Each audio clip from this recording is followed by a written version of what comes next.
I'm feeling good.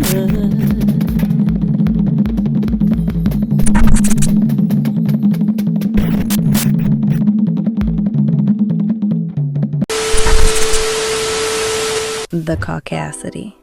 Let's continue. That's when they took it from any type of remorse, which they did not show, to the fact of now we're going to play the race card. And now we're going to politicize this. Now we're getting a political activist involved. The two things I said, one of the first I was hoping we could show the world this interviews I ever did, was please don't make this about race.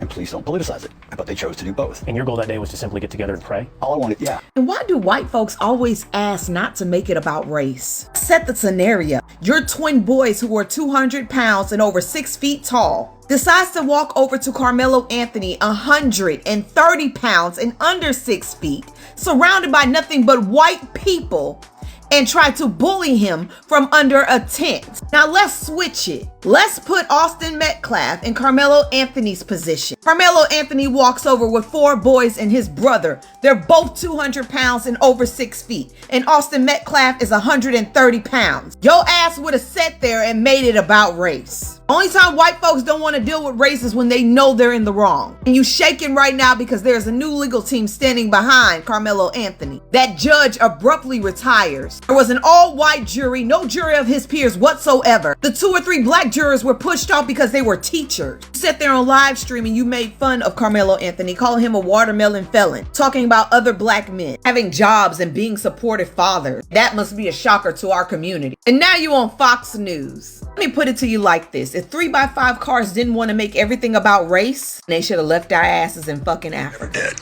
Was please don't make this about race. And please don't politicize it. But they chose to do both. And your goal that day was to simply get together and pray? All I wanted. So we are on part 2 of the Carmelo Anthony trial. New legal team files substitution of counsel to pursue appeal for Carmelo Anthony. So you can see that Austin Metcalf's father, Jeff Metcalf, he's cleaning up his act now. He's going on his little interview tour trying to, clean up his image after what he already said on video. So that can be used against him. This time, this is the lineup for Carmelo Anthony. This is his lawyer team. This time he's stacked with lawyers who will at least give him a fighting chance for his life. So the video that was leaked of Carmelo Anthony shows that there was an altercation, shows that there was a scuffle, shows that there was self-defense. It wasn't just a simple little tap or a simple little push. But y'all need to stop acting like y'all care about violence amongst teenagers. When we got these school shooters, y'all never say one thing about them. When these kids bring guns to protests and take the lives of people, y'all never say anything. When these people take the lives of children in schools, y'all never say anything. I'm glad there are people actually standing up for this kid and at least trying to give him a fighting chance for his life. Because y'all saying that this could all be avoided if he didn't bring a knife to school. This could all been avoided if somebody kept their hands to themselves. If somebody didn't insert themselves into a situation and kept their hands to themselves. Because even if there wasn't a knife, right? You know what would have happened? They would have whooped his ass.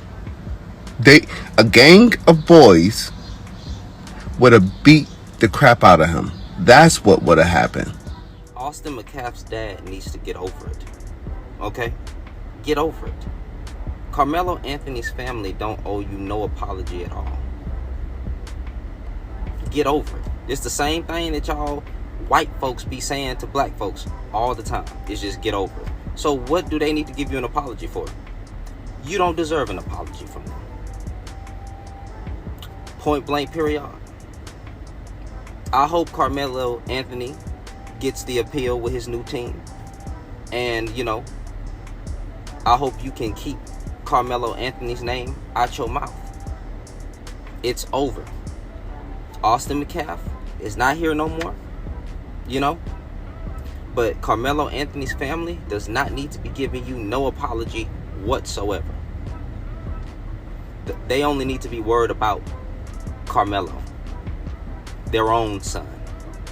Maybe if white culture would teach their children to not provoke people and keep their hands to themselves, then maybe a situation like this wouldn't happen. Austin Metcalf's dad should have been a better father. I want you to watch this, but before that, I want to ask you a question. Do you know what rage bait is? My opinion is they are of low IQ, no moral compass whatsoever, blinded by race, and generally a nuisance to society. So let me break this down, right? First of all, who are these people? Why aren't these people grasping that justice was served here? Metcalf's dad is being marketed and promoted to keep hate in America. And most of us Americans are not even hateful people. But when you market it and you use it as propaganda, it fuels the hate. It makes the more racist people be even more racist. Every video I've seen is a certain demographic. I don't see other people acting like this. Now I asked you a question. I'm going to give you an assignment, right? And the assignment is this. So I want you to see how this is scripted. The assignment is to watch how every time Metcalf's dad, he uses the rage bait and to make it sound good and make him sound humble and wholesome. Forgiveness is actually for me. So I don't carry the hate, the rage, the anger. Because if you carry something like that inside you and you don't release it, it's like cancer. He's going to say it every time. I forgave him. I forgave him. This is programmed rage bait. Cut whose channels off. Watch. Make that go down. Y'all are into this stupid ass shit. Watch the fucking TV. Don't make this about race, and please don't politicize it. But they chose to do both. And your goal that day was fuck off. Next person. Man, you fuck off. Yeah, you can disrespect. Dude, why don't you go to fucking just somewhere where you belong? The Real, do you have a question or comment? Yeah, Jeff Metcalf, you're a racist ass prick. Fuck you, nigger fucking whore loving bitch. I guess that's something to brag about in your culture. I got a new name for Mello, okay? Because he was such this little boy y'all were trying to portray. How about Watermelon Felon? How's that one strike you? Drew Anthony, you're a pussy and a coward, and you raised one. Kayla, you drunk bitch. What'd you do to that boy to make him stab somebody? My God, what kind of mother are you? Hey, I ever did was we could show the world this wasn't a racial divide thing, that we could kind of close the gap instead of widening it. But at that point, they'd obviously retained the services of Dominic Alexander, a convicted baby-shaking felon advocate who decided to throw me out of the press conference, had me removed by police, and then proceeded to gaslight me and tell me how I was such, I can't remember the word he used, but that I shouldn't have been there, and it was not dignified to my son or myself, which I really couldn't quite understand as they proceeded to gaslight me. And also took there was a young lady who has followed the case also from the entire town. Her name is Sarah Fields. Also showed information about her. That's when they took it from any type of remorse, which they did not show, to the fact of now we're going to play the race card. And now we're going to politicize this. Now we're getting a political activist involved. The two things I said on one of the first interviews I ever did was, please don't make this about race, and please don't politicize it. But they chose to do both. And your goal that day was to simply get together and pray? All I wanted, yeah, I was actually hoping to show them, hey, look, man, I know what happened was terrible, and your son made a horrible mistake. I was hoping for some accountability, maybe, and some remorse. Neither one was shown. Have you ever spoken to the Anthonys? No. No apology, no remorse? Nothing.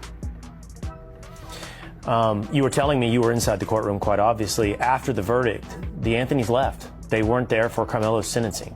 That is correct. They weren't there for the sentencing, and they were not there for victim impact statements. They left that poor child up there by himself. As soon as the verdict was read, he was guilty.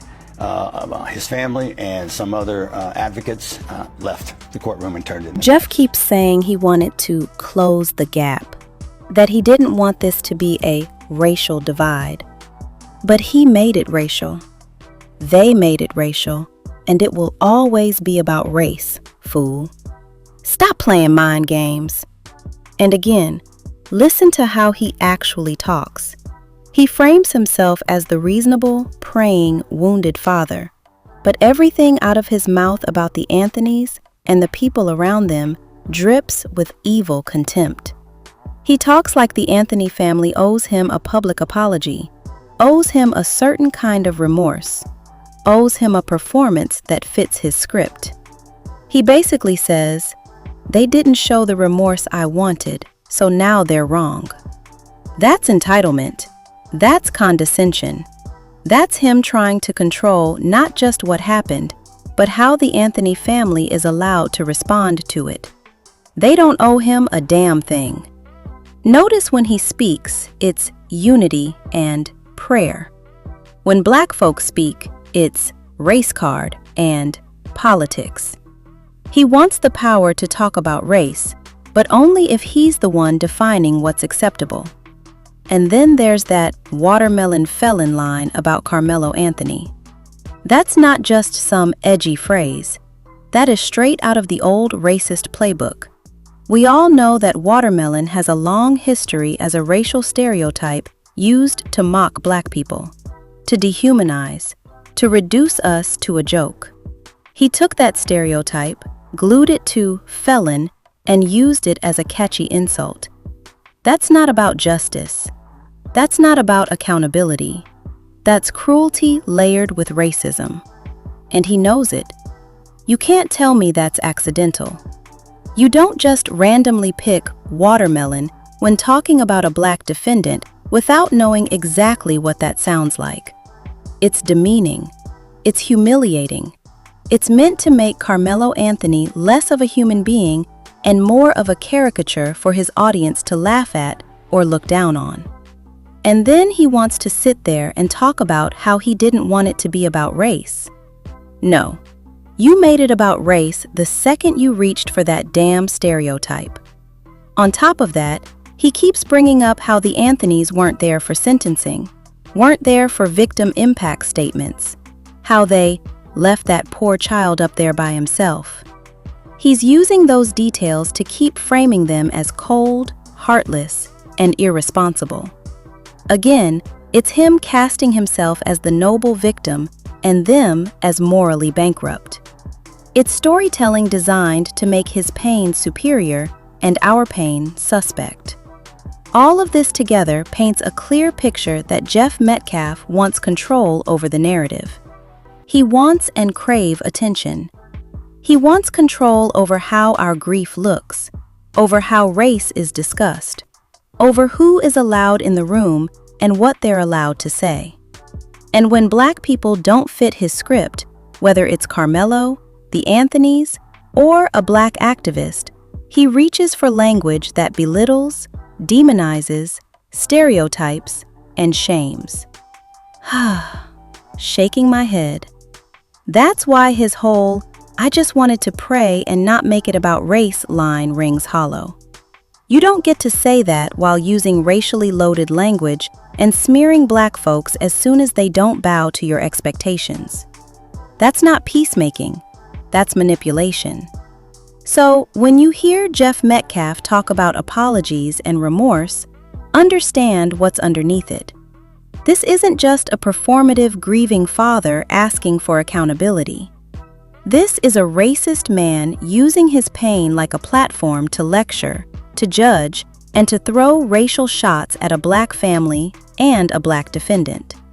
He doesn't get a free pass to disrespect black people, to lean on racist tropes, or to act like he's the only one whose pain matters. Watermelon felon is not the vocabulary of someone who wants healing. It's the vocabulary of someone who wants to humiliate. And how are you going to call someone a felon when you're one? Second-degree felony, right, Jeff? We seen your record for sexual assault back in 2011. The irony, huh? What a hypocrite. The projection is astounding.